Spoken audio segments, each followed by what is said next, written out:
Assalamualaikum warahmatullahi taala wabarakatuh. Selamat sejahtera, selamat malam, salam reformasi, salam perjuangan.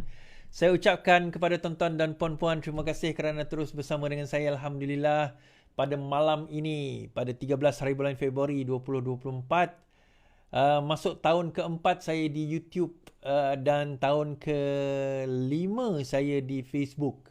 Tahun kelima saya di Facebook live lah. Kerana saya live mula-mula sekali dekat Facebook. Lepas tu baru saya masuk YouTube. Terima kasih LTL kepada semua yang berada dengan saya pada malam ini dari Ben Uchihara daripada New York. Ya, betik daripada New York. Kekal Tegang kepada geng-geng Kekal Tegang. Dari Bera Pahang, geng-geng Kekal Tegang teruskan Tegang. Gegel Tegang, Kekal Tegang. Dia orang tak tahu, dia orang baru main hashtag Kekal Tenang ni. Sebenarnya, ni nak cerita lah. Hashtag Kekal Tenang tu sebenarnya dulu digunakan oleh geng-geng kartel Azmin. Pada zaman Azmin lawan dengan Rafizi dalam pemilihan parti PKR tahun 2018, geng-geng Azmin Zuraidah masa tu guna hashtag Kekal Tenang. Dia bukan pada masa itu. Dia Kekal Tenang tu pada masa kerajaan nak jatuh. Lepas kerajaan jatuh, dia guna hashtag Kekal Tenang. Sebelum tu lah lebih kurang tempoh tu. So pada waktu itu 2020 dia guna hashtag Kekal Tenang. So kami lawan dia orang, kami guna hashtag Kekal Tegang. Bukan kami guna hashtag lain reformasi 20 tahun. Tapi kita kata dia punya hashtag untuk dia orang, kami nganjing dia orang ni Kekal Tegang. Sebab Azmin, you get what I mean? Kan. Siapa pakai hashtag Kekal Tenang tu dia geng Azmin lah. Kan, Kekal Tegang. Alright, terima kasih. So malam ni kita akan cerita beberapa perkara. Muda Kelantan Teguh Muhyiddin Yassin. Tun Mahathir dimasukkan ke IJN. Ketua Penerangan Bersatu Templak Fahmi Fazil. Pendedahan mengejutkan kes 1MDB. Dan saya lupa nak masukkan tadi kes ada satu private bill oleh PAS tentang syariah.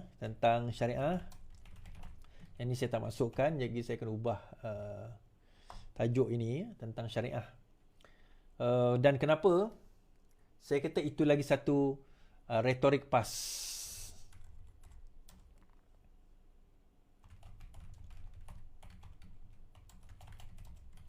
Kenapa saya kata itu satu lagi retorik PAS yang PAS akan gunakan untuk tunggang lagi isu agama ni, tuan-tuan. Nanti kita akan tengok sebentar lagi, insya-Allah. Sebelum itu saya mohon tuan-tuan tolong share, tolong like, tolong subscribe, tolong bagi tahu rakan-rakan saya dah berlive sekarang ini, itu. Tolong mohon tolong yang mana belum share dekat TikTok saya, tolong share. Yang mana belum tap love, apa kata kita tap love kan? Walaupun tak suka saya, tapi tap lah. Kalau benci saya, cuba tap muka saya kat skrin tu. Mana tahu kena kat tunjal muka saya ni kan. Cuba tunjal muka saya kat skrin tu. Kan? Tunjal. Aku saja je yang anjing ke orang ni. Alright, so kita mulakan InsyaAllah.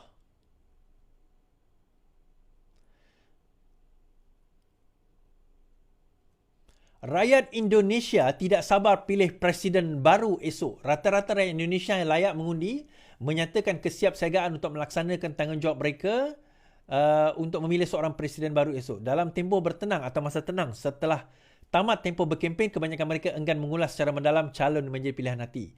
Namun mereka meletakkan harapan besar untuk melihat Indonesia terus maju ke hadapan dipimpin seorang presiden yang berjiwa besar bagi membawa aspirasi rakyat dan negara.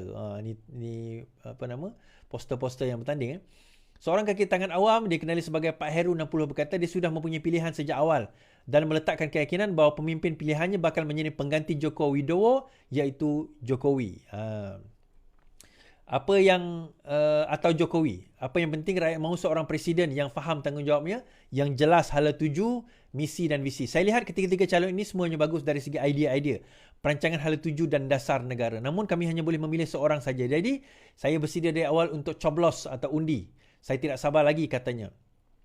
Ketika pilihan raya umum presiden disebut sebagai Pilpres Indonesia kali ini menyaksikan persaingan antara Anies Baswedan sebagai calon nombor 1, kemudian Prabowo Subianto dan juga calon ketiga Ganjar Pranowo. Ia akan berlangsung esok jam 7 pagi sehingga 1 petang membabitkan 200 juta pengundi berdaftar. Pemenangnya akan menggantikan Jokowi sebagai Presiden Indonesia ke-8 pada Oktober depan. Sementara itu, seorang pengantar Muhammad Akbar berkata Pilpres kali ini mempunyai 2 orang calon pilihan dalam pertimbangan. Saya menggemari Anies dan juga Prabowo, kedua-duanya bakal dikira pemimpin yang bagus. Namun, ada sebab tertentu saya kurang gemar kepada pasangan Prabowo iaitu Gibran Raka Buming Raka. Pandangan saya, Gibran belum layak untuk diangkat mendampingi Prabowo kerana masih terlalu muda. Tetapi sisi lain ada juga hal positif. Jadi saya akan teruskan, tentukan pada kertas undi nanti, ujarnya. Bagi pekerja restoran Arif Jihad Siddiq pula, dia berkata mengharapkan presiden dipilih nanti dapat menggalas tanggungjawab dengan baik. Saya sendiri sudah ada pilihan namun juga belum berubah. Cumanya kita sebagai rakyat mengharapkan seseorang pemimpin terbaik akan diangkat sebagai presiden baru nanti. Sementara itu, Ketua Umum Persatuan Wartawan Indonesia Henry Cebangun berkata ketiga-tiga calon mempunyai populariti tinggi dalam kalangan rakyat Indonesia kerana masing-masing sudah berkhidmat dalam jawatan sebelum ini. Justru katanya, rakyat Indonesia sudah mengenali mereka dan merasai perubahan-perubahan yang akan dibawa. Anies Rashid adalah bekas Menteri Pendidikan sebelum dilantik menjadi Gubernur Jakarta. Dia terkenal dengan kepandaiannya sewaktu berada dalam Kabinet Jokowi dengan memulakan gerakan pendidikan. Prabowo ialah Menteri Pertahanan yang mempunyai kecakapan dan pengalaman sebagai seorang pemimpin. Ramai mengatakan Prabowo sudah berusia, tetapi inilah kelebihan dia memiliki menjadi ketua negara. Ganjar pula ahli parlimen selama lebih 2 penggal dan sangat kompeten. Dia juga adalah yang paling dekat dan dikenali rakyat apabila menjadi Gubernur Jawa Tengah, katanya. Diminta mengulas mengenai skandal yang dihadapi Prabowo dan Gibran yang juga anak sulung Jokowi. Dia menjelaskan isu itu memberi kesan kepada golongan pertengahan dan rakyat yang lebih terpelajar sahaja. Di bawah itu, rakyat adalah di bawah pengaruh Jokowi. Warga maya boleh berbicara apa saja termasuk dokumentari dirty vote, namun penilaian di dasar tidak seperti itu, tambah Henry. So, menarik saya mengikuti secara dekat dan secara rapat Pilpol presiden pemilihan presiden yang berlaku Indonesia, dan saya melihat 2-3 debat mereka sangat menarik dan bagi saya itu adalah salah satu kaedah. Di Malaysia dan Indonesia kita punya sistem pilihan raya kita berbeza. Mereka ada presiden. Kita tak melihat kepada presidensi.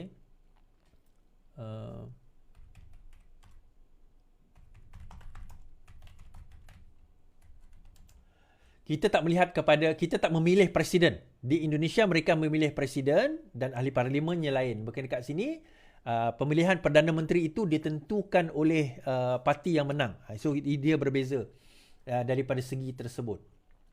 Namun secara umumnya kita kata pemilihan ini menyaksikan saya nampak Prabowo ni memang agak ke depan, tetapi kita tak tahu until 200 juta orang kita nak buat penilaian daripada jauh ni, agak jauh lah kita kata kan. Tapi ya 200 million something yang besar untuk Indonesia, 200 juta orang yang akan turun mengundi.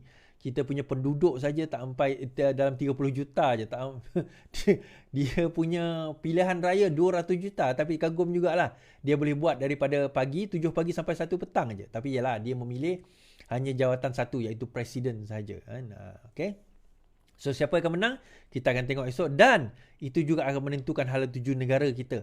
Di mana pertandingan tersebut akan berlaku. Yang menarik juga adalah anak Jokowi, antara yang digandingkan, dia tak bertanding presiden lah, tetapi yang digandingkan dengan bakal presiden yang ada nanti. So kita tengokkan, kita lihat tomorrow, kita tengok esok apa keputusan yang bakal berlaku. Menarik.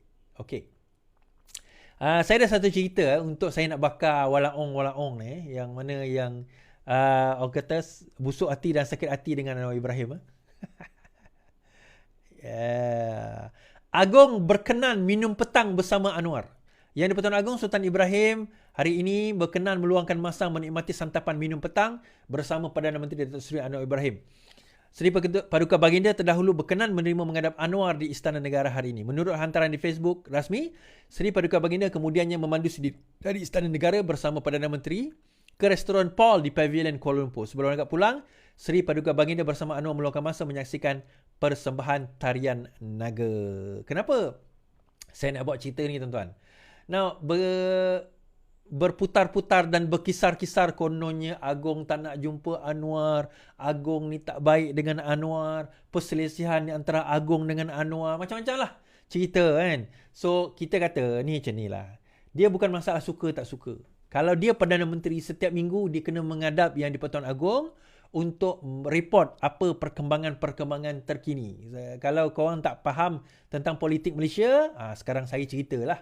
So, suka atau tidak itu cerita kedua. Saya tak kata dia tak suka. Saya kata kalau suka atau tidak itu cerita kedua.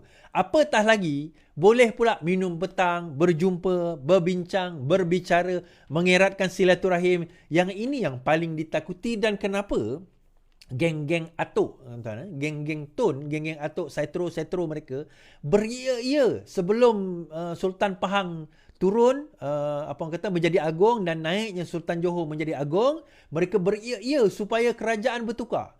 Saban hari, saban minggu, sekejap hari Jumaat, sekejap hari Sabtu, sekejap hari Rabu, sekejap 18 bulan, sekejap 20 bulan, sekejap 23 bulan, sekejap dah tak lama lagi. Sampai dia kata istana akan buka. Last dia punya Telegram group yang tutup. Dia punya Telegram group yang tutup, tuan-tuan. Punyalah tunggu yang saya seronok tu. Sebab kita ada geng-geng dalam tu yang screenshot. Yang saya seronok tu geng-geng yang kata, tak apa, kita kena percaya kepada ni, apa yang dikatakan oleh Papa Gomo ni. Kita kena percaya apa yang dikata. Ya, tak lama lagi memang maklumat daripada Tun ni, tuan-tuan. Maklumat ni takkan tak betul. Tuan-tuan, kalau maklumat dia betul, kalau maklumat Tun betul, dia tak hilang deposit, tuan-tuan, dekat Langkawi. Kalah dengan Bersatu. Ya, orang tak terkenal pun. Langkawi tu stronghold Mahathir. Saya tak kisahlah yang mana percaya, yang mana yang nak menyebarkan tu pun, yang macam geng-geng dia orang tu pun, itu kerja dia. Dia memang dapat duit nak menyebarkan benda tu.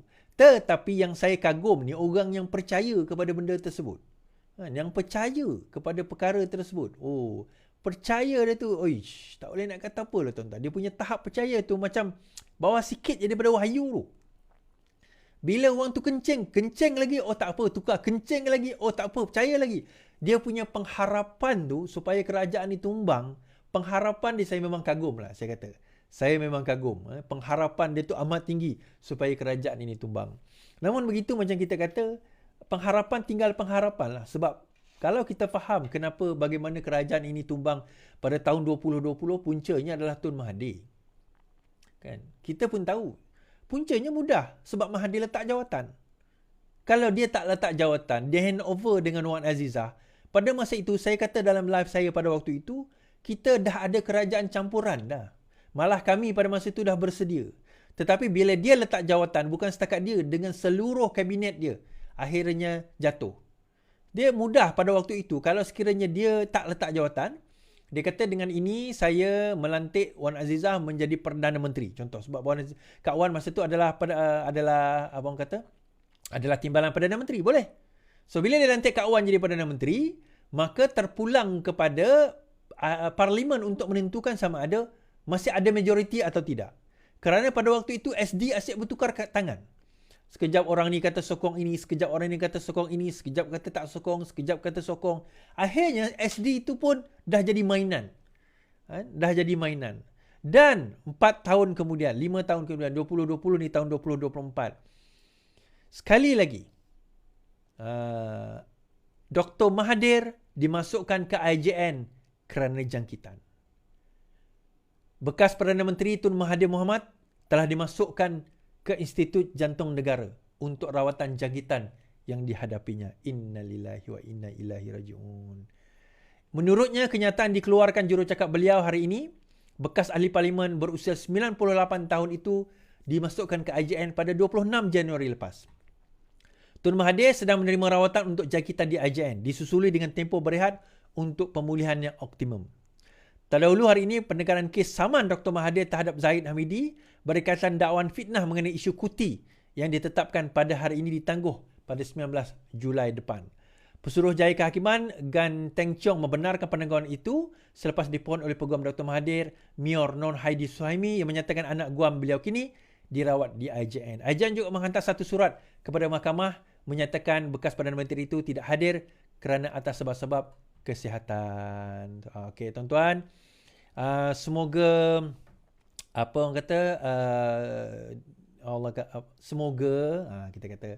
Semoga dipermudahkan urusan Tun Mahathir. Dan apa kata kita menulis ayat berikut, inna lillahi wa inna ilaihi raji'un. Dan daripada Allah kita datang, kepada Allah kita kembali. So tulis tuan-tuan, tulis inna lillah kepada Tun Mahathir. Kalau tak nak tulis panjang pun tulis pendek, inna lillah kepada Tun Mahathir, kan. Bagi orang tak faham, inna lillah ni bukan untuk orang meninggal je. Untuk orang ditimpa musibah pun kita boleh ucapkan inna lillah. Boleh tuan-tuan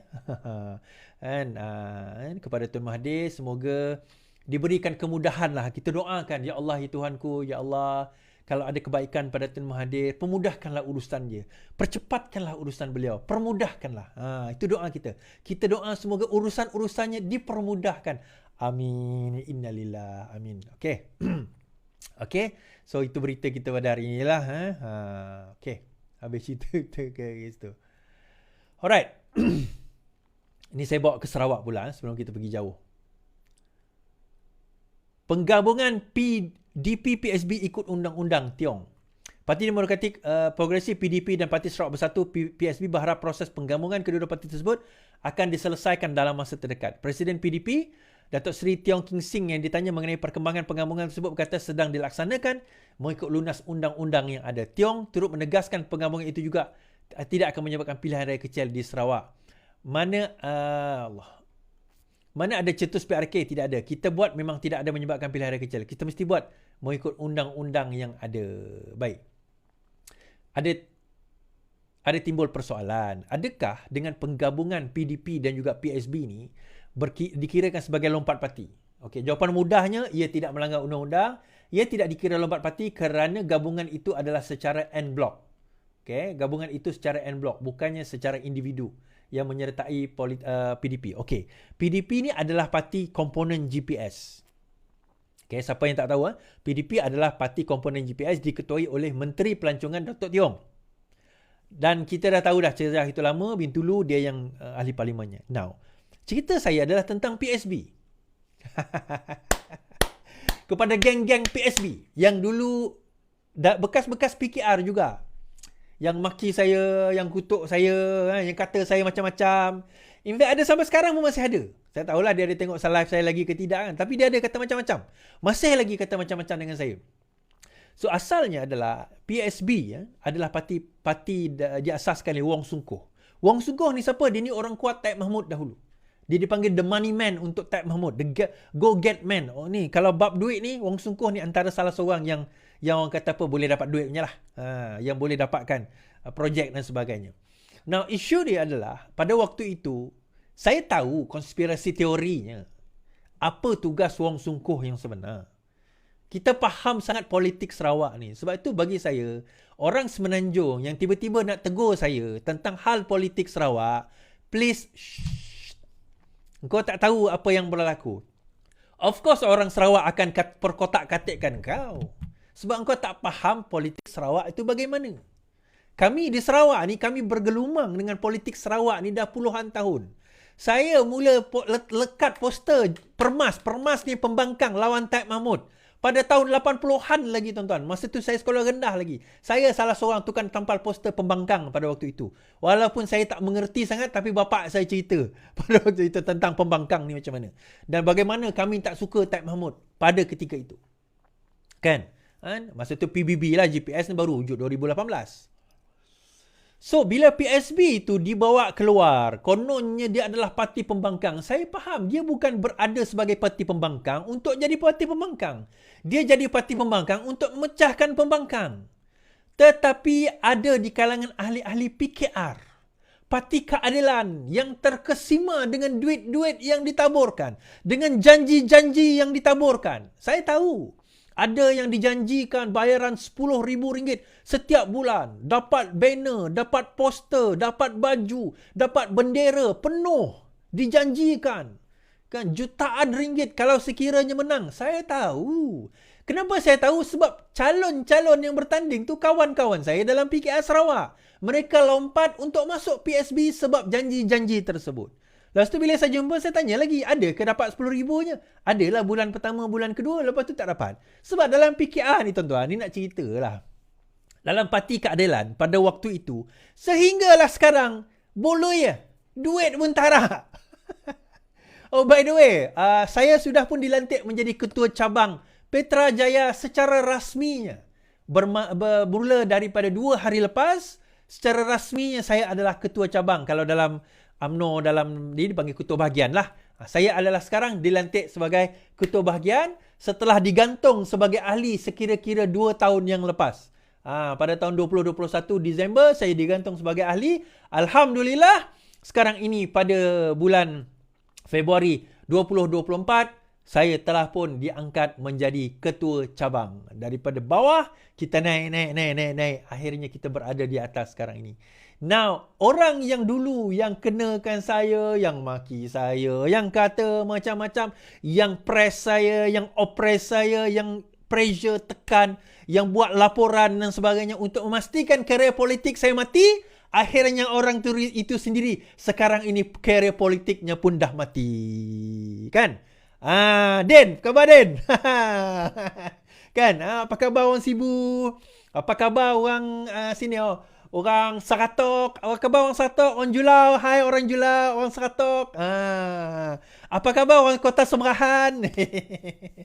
Nah, okey. Manas dengan aku kah? Ayu sibuk mana po? Toklah namanya politik. Dah nama kita berpolitik. Toklah namanya politik. Dolok mare, tahun beraya nak ngenakkan aku. Betul sih? Sebenarnya, yang most important thing adalah perseverance di dalam politik. Dan kita bukan baru semalam, baru yang mare, kita baru masuk politik. Bukan. Kita sikit benda yang kita orang kena ingat. Sikit benda tu tak orang kena ingat. Bukan baru yang mare, aku tu masuk politik. Kita masuk politik tu dah lama dah. Kita dah bergelombang dengan politik tu lama. Lagi lama daripada kau. Kau masuk politik bila dah menang. Bila dah menang 2018, baru muka kau muncul. Baru muncul ketemu orang Sarawak. Baru muncul muka kau. Kan? Kita sebelum lagi kita dah ada. Okay. Tu cakap Sarawak. Nanti aku punya editor tak faham pula apa aku cakap. Tapi poinnya adalah, saya tak salahkan PDP nak ambil PSB. Bukan poin saya dekat situ. Terpulang. Okay? Itu hak mereka. Tapi saya nak bagi tahu bagaimana PKR Sarawak telah ditipu. Bagaimana kita telah ditipu, kita telah ditrik dan kita jatuh ke dalam lubang itu dengan mudahnya. Terlalu mudah kita jatuh. Sebab apa? Sebab korang tak faham bagaimana mainan politik Sarawak yang saya dah lalui berkali-kali. Sejak daripada Mingkot. Tonton ingat Mingkot? Tonton tak ingat Mingkot kot. Peristiwa Mingkot. Kalau korang tak belajar daripada sejarah politik, yang ini yang akan berlaku. Walaupun saya ni bukanlah tua sangat. Umur saya 48 tahun ini. Tetapi sejarah-sejarah itu saya sentiasa belajar.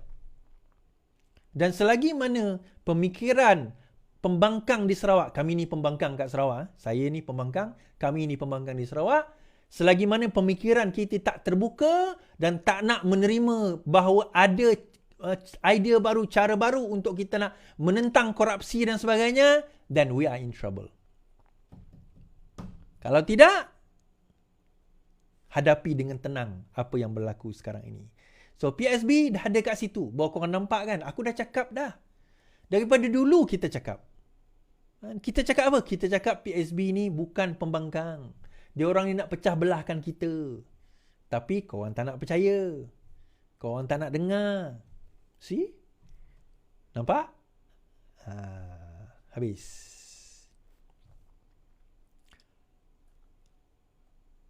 Jaga mulut kamu, Fahmi. Jangan celupar. Razali Idris. Ketua Penerangan Bersatu Datuk Razali Idris menemplak tindakan Menteri Komunikasi Fahmi Fadzil yang didakwa menuduh pengurusi Perikatan Nasional sebagai menyebarkan berita palsu. Okey. Right. Ini susulan Muhyiddin mengeluarkan kenyataan berhubung keputusan Mahkamah Persekutuan membatalkan 16 peruntukan kesalahan di bawah Enakmen Kanun Syariah.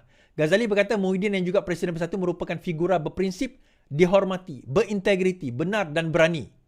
Muhyiddin ialah bekas Perdana Menteri, mantan, serta beberapa portfolio menteri. Kamu siapa? Sekadar berani atas kuasa menteri setahun jagung. Jaga mulut kamu, Fahmi. Jangan celupar. Jangan sembrono menuduh ikut sedap mulut, katanya. Beliau mengulas respon ahli Parlimen Lemah Pantai secara ringkas, mengatakan Muhyiddin sebar berita palsu. Saya nak kata macam ni, Razali. Li jangan koyak Li. Li jangan koyak. Kepada Razali Idris Tok Li. Tak guna Li lah. Razali Idris lah. Li jangan koyak. Kenapa saya kata jangan koyak? Apa yang Fahmi kata itu adalah benar. Kenapa kita kata Muhyiddin Yassin sebar berita palsu? Dia kata apa? Muhyiddin tulis apa? Dan saya dah sebut benda ni dalam live saya tempoh hari. Muhyiddin tulis dalam posting ni, dia kata, kerana pembatalan itu, maka sekarang ini berleluasalah zina ataupun kesalahan judi dan sebagainya di negeri Kelantan. Orang Kelantan boleh buatlah benda-benda tu semua. Dua perkara. Yang pertama, judi dan zina tidak termasuk perkara yang dibatalkan. Tidak. Yang kedua, pembatalan itu masih ada lagi undang-undang sivil. Nah, tuan-tuan, saya tak ada cerita benda ni. Benda ni kita semua tahu. Hanya yang bodoh macam dia je tak tahu. Tetapi bila bila Muhyiddin Yassin kata macam tu, so betul tak Fahmi kata itu adalah berita palsu? Betul lah. So respon, benda itu tak betul. Bahawa kalau dah dibatalkan boleh buat semua tu. Palsu tak? Palsu. So Fahmi kata itu adalah palsu. Tiba-tiba Idris pula, apa orang kata, dia menemplak Fahmi. Menemplak Fahmi. Dia kata dia marah dengan Fahmi. Dia kata, siapa engkau? Setahun jagung. At least dia menteri lah, bye. Engkau apa ada? Kan? Dan yang cakap ni juga, okey lah, mungkin Fahmi tinggi sangat. Kita bawa muda cakap, tuan-tuan. Muda Kelantan. Muhyiddin perlu tunjuk tauladan yang baik, muda Kelantan. Ketua Penerangan Muda Kelantan Abdul Rahman Khairuddin menggesa bekas Perdana Menteri Tan Sri Muhyiddin Yassin menunjukkan tauladan yang baik dengan tidak menimbulkan sangkaan tidak baik susulan pembatalan 16 seksyen syariah. Beliau berkata sebagai bekas pemimpin nombor satu negara, pengurusi PN itu perlu menerapkan nilai politik matang berbanding menyebarkan propaganda jahat. Kami amat kecewa, thank you Marian, dengan kenyataan yang dibuat beliau menerusi satu hantaran di Facebook 9 Februari berbunyi, dengan keputusan ini, iaitu keputusan pembatalan ini, perbuatan yang bertentangan dengan hukum Islam seperti menawarkan perkhidmatan maksiat, berkhalwat, sumbang mahram, minum arak tidak lagi menjadi satu kesalahan bagi umat Islam di negeri Kelantan. Sejujurnya, kata beliau, Ketua Penerangan Muda Kelantan ini, apa yang berlaku ini sebenarnya tidak ada kena mengena dengan perkara berikut, iaitu rakyat Kelantan kini bebas melakukan maksiat dan runtuhnya institusi kehakiman Islam, katanya. Beliau, kenyataan ahli Parlimen Paguh itu turut mencerminkan tokoh politik tersebut seolah-olah tidak memahami undang-undang dan pelbagai persekutuan.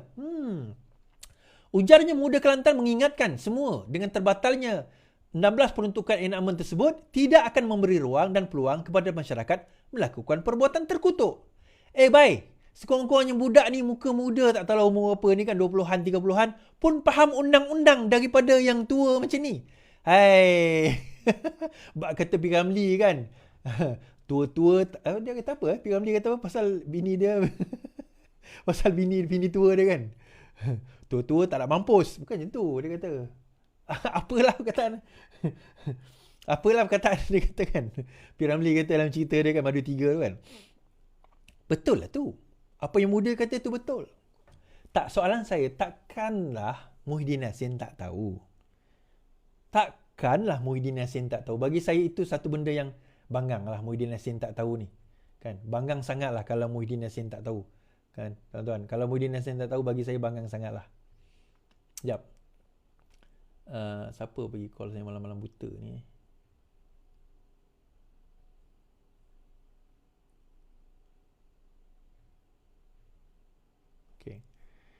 Kan? Takkanlah Muhyiddin Yassin tak tahu. Kan? Takkanlah Muhyiddin Yassin tak tahu. Right. Okay. Imam KR saya bawa naik Sekejap lagi saya bawa naik. Saya dah invite tolong naik kejap lagi. Takkanlah Muhyiddin Yassin tak tahu. Kan? Saya dah bawa naik ni. Saya bawa naik. Dapat allowance bulan-bulan Okay. Kalau tak betul saya saman Tolong naik. Allowance bulan-bulan ni tak betul saya saman ni. Tolong cari dia punya profil Imam KR ni siapa? 121 follower, 331 following. Tolong cari siapa profil mamak ni. Teringin juga nak saman orang kan. Saya dah invite ni, kenapa tak berani naik ni? Tolong naik Imam KR. Okey. So, balik pada cerita ni tadi. So, kita kata takkanlah benda tu tak tahu. Right? Dia bukan tak tahu, tuan-tuan. Dia saja nak tunggang isu supaya nak bakar lagi rakyat yang bodoh macam Mamat tadi tu. Kan? Yang bodoh macam Mamat tadi tu. Kan?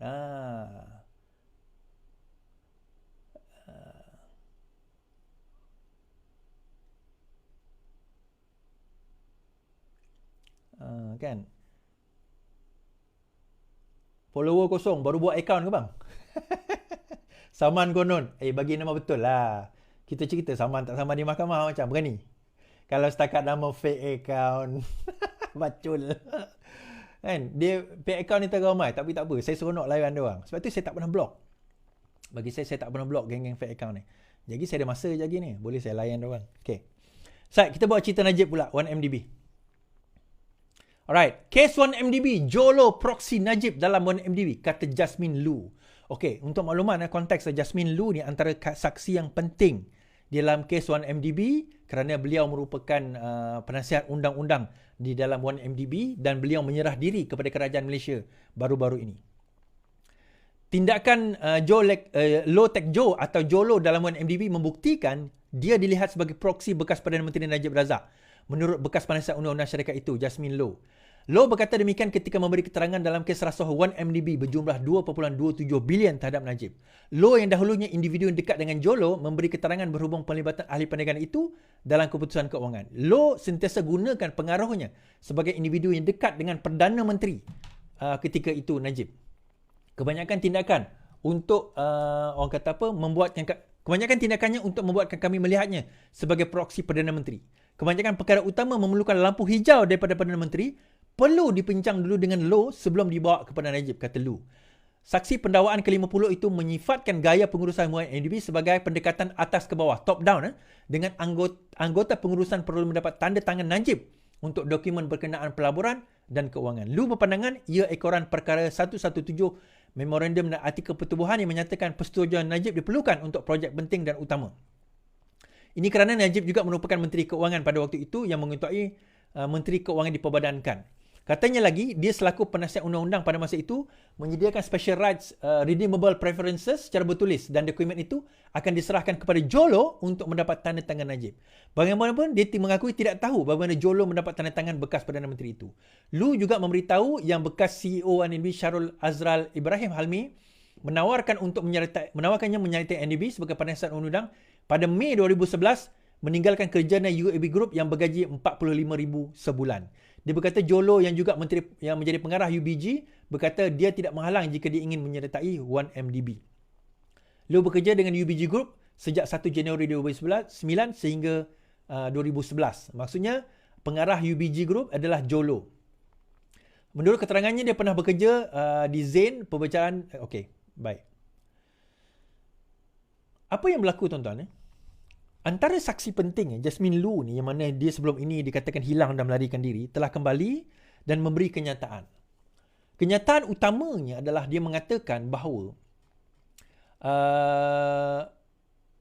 segala dokumen-dokumen penting terutama pelaburan-pelaburan penting itu perlu mendapat kelulusan Najib, which is understandable. Dia sebagai pengurusi 1MDB, Perdana Menteri, Menteri Keuangan, understandable. Tetapi menurut Jasmine Lu, sebarang dokumen yang nak diserahkan kepada Najib akan diserahkan kepada Jolo. Di sini kita nampak perkaitan di antara Jolo dengan Najib Tun Razak. Sebab selama ini defense Najib atau apa yang Najib katakan, dia tak kenal dua perkara. Dia tak kenal siapa itu Jolo dan dia mengatakan bahawa Jolo telah menipu dan memanipulasikan dokumen-dokumen tersebut. Okay. Itu argument dia sejak daripada SRC sampai kepada terutama dalam 1MDB. Terutama di dalam 1MDB. SRC pun sama. Dia kata dia tak tahu dokumen tersebut, bank account tersebut, Jolo ada apa orang kata telah masuk duit dalam ikut, Jolo yang mengeluarkan dan dia tak tahu apa-apa menurut beliau, menurut Najib. So, benda ini antara crucial evidence bahawa sebenarnya dokumen ataupun sebarang transaksi yang melibatkan 1MDB ini sebenarnya diketahui oleh Najib. Sebenarnya Najib mengetahui transaksi tersebut. Dalam masa yang sama, kita kata, pegawai-pegawai penyiasat di dalam kes 1MDB juga dihentikan, ditukar. Malah telah ditukar kepada orang lain, malah dihentikan ataupun akhirnya dipindahkan jabatan. Okey. Ini kenyataan daripada saksi seterusnya. Mahkamah, pegawai penyiasat terima arahan henti siasat kes 1MDB.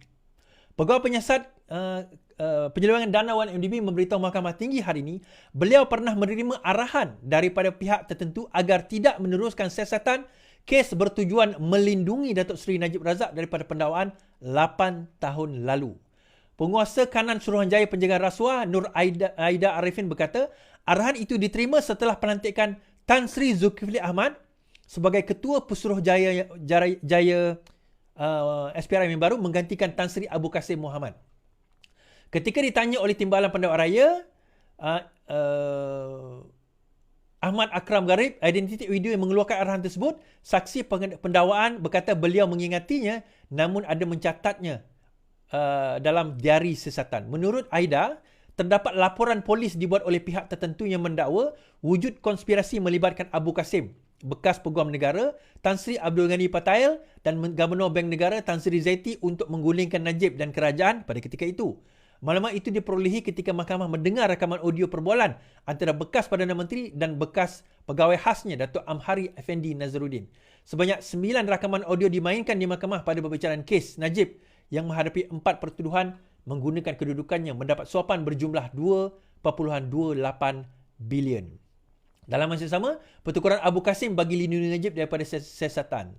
Mahkamah Tinggi hari ini diberitahu bahawa pertukaran bekas Pesuruhjaya SPRM Tan Sri Abu Kasim adalah bagi melindungi Datuk Sri Najib daripada disiasat dan didakwa berhubung kes 1MDB. Perkara ini didedahkan oleh Nur Aida Arifin ketika mengesahkan kandungan rakaman audio perbualan antara Najib, isterinya Rosmah dan juga bekas pegawai khas Najib Datuk Amhari Effendi Nazaruddin. Najib sebagai Perdana Menteri ketika itu telah membuat beberapa tindakan yang memberi kesan kepada siasatan kes ini. Setelah pertukaran Tan Sri Abu Kasim kepada Tan Sri Zulkifli Ahmad, saya terima arahan untuk tidak meneruskan kes siasatan. Kan, tidak meneruskan kes. Sama juga dengan apa yang berlaku dalam sewaktu siasatan SRC. Saya pernah interview bekas pengarah SRC di Biro Operasi Khas BOK. Dia pengarah BOK. Dia salah seorang pengarah BOK.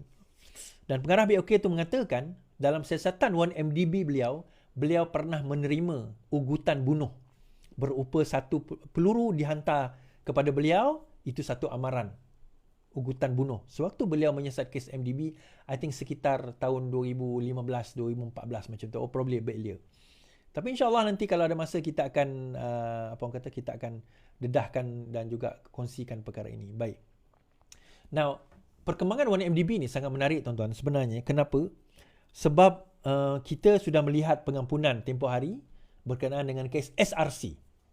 Okay, Najib sebenarnya masih orang tanya kenapa nasib Najib masih lagi masuk dalam mahkamah? Tak faham.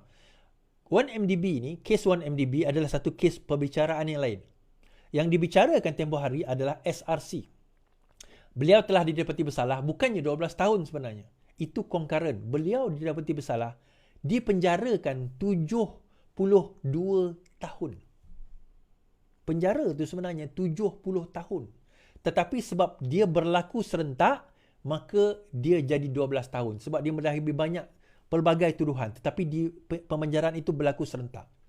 Kalau ikutkan, dia bukan 12 tahun, 70 tahun. Kalau dia buat sikit-sikit, maksudnya lepas habis satu-satu, 70 tahun. Tapi dia buat serentak. Dan dikurangkan jadi 6 tahun. Itu kes yang itu. Kes yang ini ada lagi. Jadi bila ada yang mengatakan, oh jadi bermakna bila dah ampun tu tak ada lagi kes. Tak ada. Itu ampun pada kes itu. So itu kita berasa pelik. Kenapa dia nak ampunkan? Nak diampunkan dalam kes yang mana ada satu kes lagi tak habis. Kenapa tak disekalikan? Sebab kes ni akan ambil masa. Saya percaya tahun ni pun tak habis kes 1MDB ni. Berkemungkinan dia akan bawa ke tahun hadapan. Berkemungkinan. I might be wrong, but berkemungkinan. Sebab ini adalah saksi yang ke-50. Belum prima facie, belum lagi nak kalau enter defense, belum enter defense lagi ni. Kalau enter defense nanti, panjang lagi cerita dia. Kan, stage dia. Lepas tu submission dan sebagainya. Mungkin tahun depan, kita akan tahu keputusan 1MDB. Itu 1MDB. Dia ada lagi kes LHDN. Dia ada banyak kes, tuan-tuan. Kalau tak silap, lebih 60 kes ke, kalau tak silap saya. Lebih. Sama ada jenayah, civil dan sebagainya. So, bila orang marah, 6 tahun dikurangkan, yang pertama, itu kita didedahkan oleh peguam Muhammad Syafiq Abdullah mengatakan pengampunan diraja. Lembaga pengampunan recommend supaya tak bagi pengampunan. Atas ehsan yang di-Pertuan Agong bagi pengampunan. Itu budi bicara beliau. Budi bicara baginda. Dan atas ehsan, tak apalah. Okeylah tu.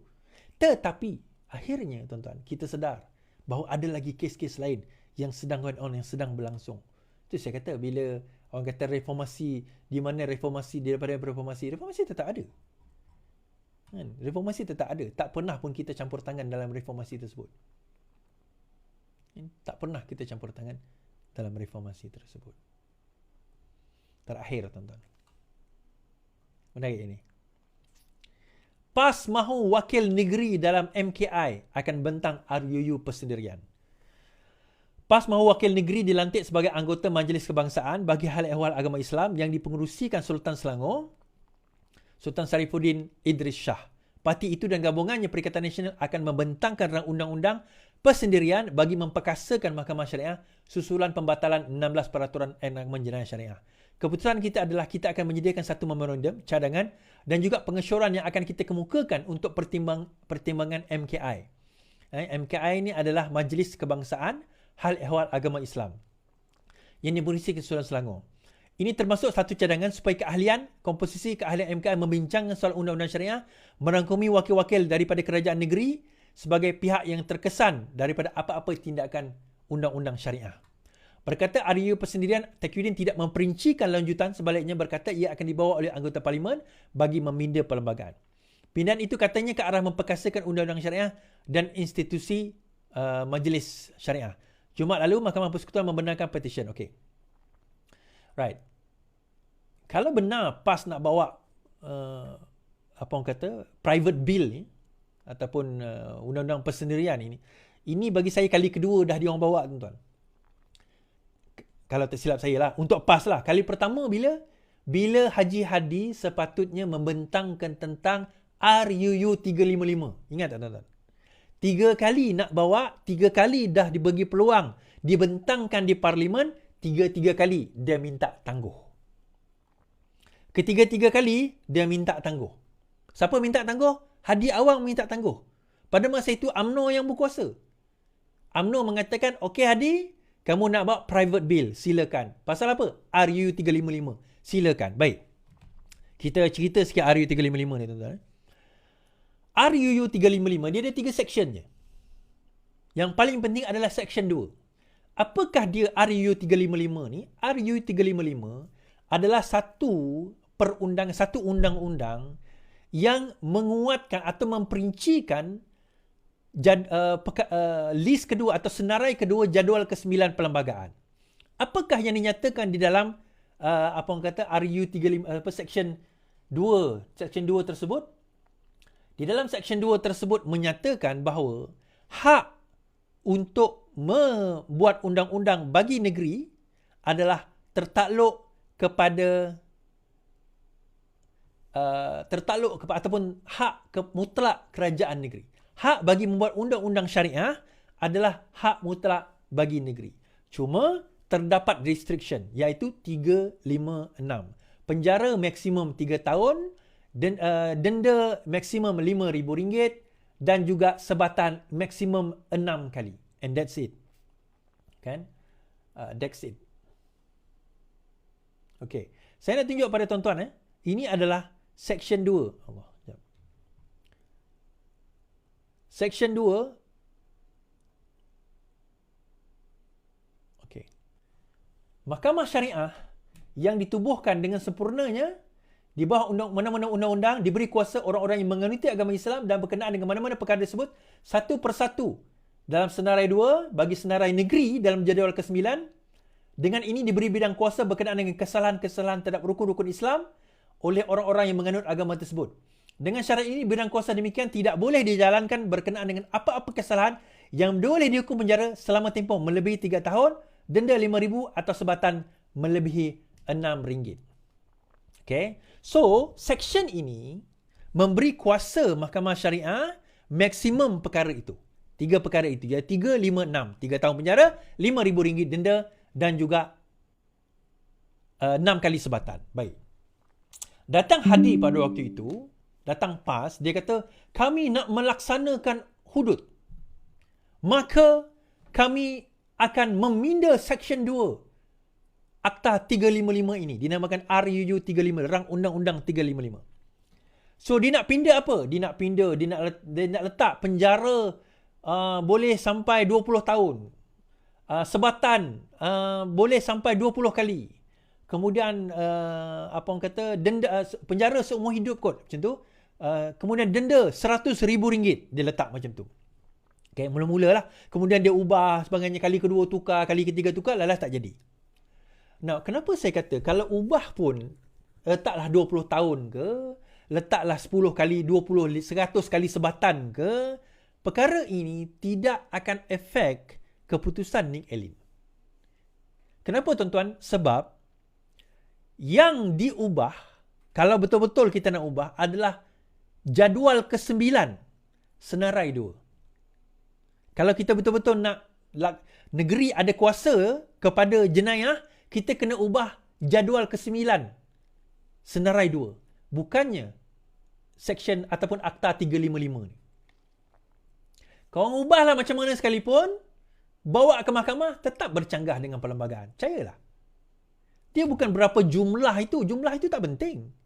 Yang penting adalah sebab kuasa bidang jenayah itu kuasanya adalah persekutuan. Kerana apa tuan-tuan? Okey. Kalau sekiranya, katakanlah, kita ambillah contoh. Katalah ambil kita nak tangkap dia, nak buat siasatan di dalam kes jenayah. Siapa nak siasat?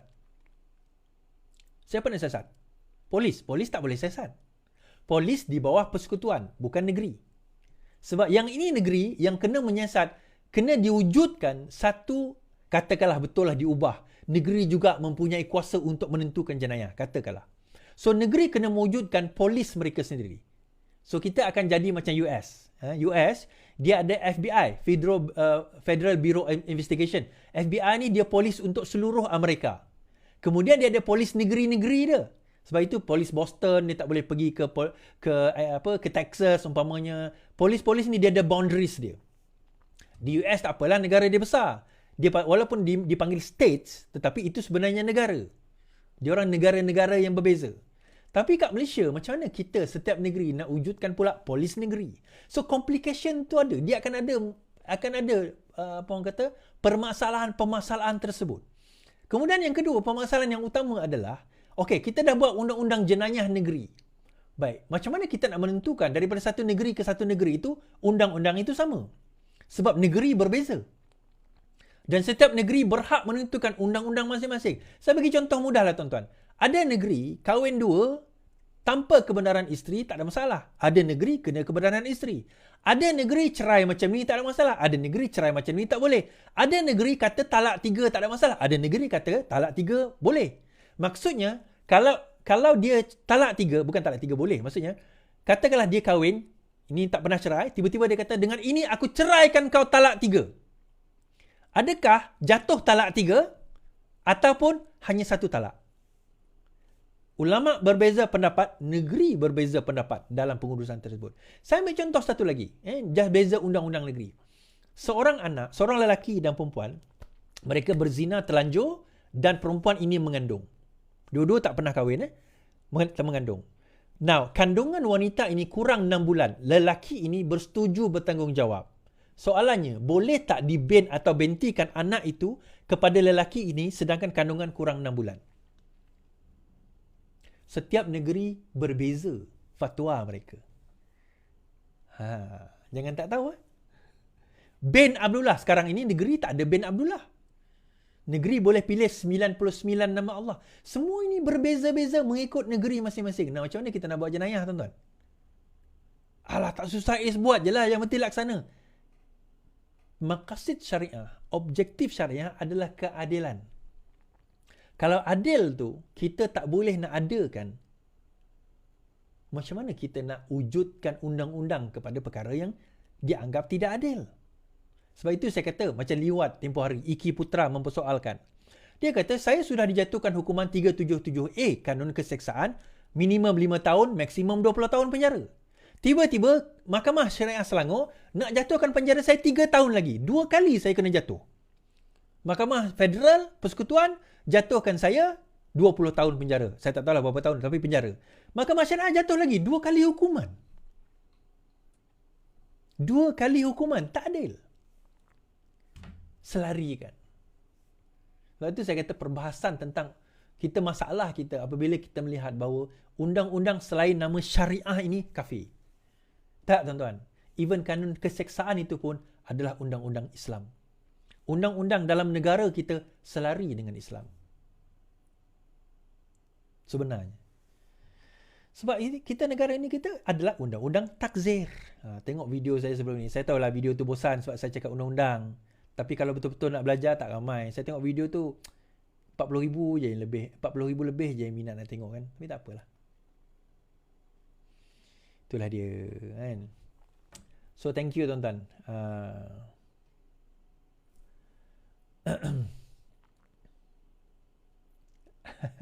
Patutlah Papa Gomo dan Papa Kari tak live sebab payment tak masuk. Atuk masuk IGN. Kau cakap bukan aku cakap.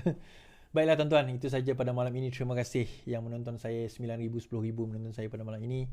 Selamat malam tuan-tuan. Selamat beristirahat. Yang penting lawan, tetap lawan. Assalamualaikum.